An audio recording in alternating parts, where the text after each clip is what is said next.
Kita awali dengan informasi pertama. Saudara Majelis Permusyawaratan Ulama atau MPU Aceh menyebut keberadaan organisasi FPI di daerahnya sama seperti ormas-ormas lainnya, yaitu tidak ada aksi yang ditakutkan oleh siapapun.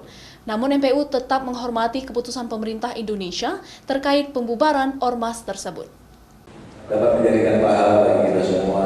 Wakil Ketua MPU Aceh Faisal Ali melihat keberadaan FPI khususnya di Aceh, ormas tersebut biasa-biasa saja serta tidak ada bertentangan dengan masyarakat. Di mana masyarakat Aceh penuh dengan ukhuwah, sangat toleransi serta bisa memahami antara satu dengan lainnya. Pembubaran FPI sendiri merupakan kewenangan pemerintah yang memberikan izin serta melakukan evaluasi. Namun Faisal Ali berharap dengan pembubaran tersebut tidak ada nantinya muncul gejolak antara sesama masyarakat serta ormas-ormas lainnya. Untuk konteks di Aceh, saya rasa siapapun, apapun ormasnya biasa-biasa saja di Aceh.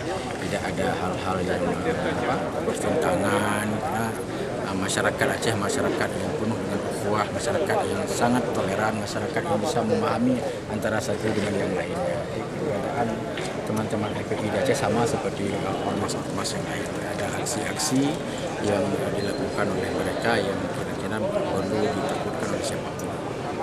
Selain itu, masyarakat juga dihimbau untuk terus menjaga diri dan tidak mencela ormas-ormas lain dengan adanya pembubaran ormas FPI di Aceh. Selain itu, toleransi yang telah terjalin di Aceh juga diharapkan terus dijaga oleh masyarakat. Syahril, Kompas TV, Banda Aceh.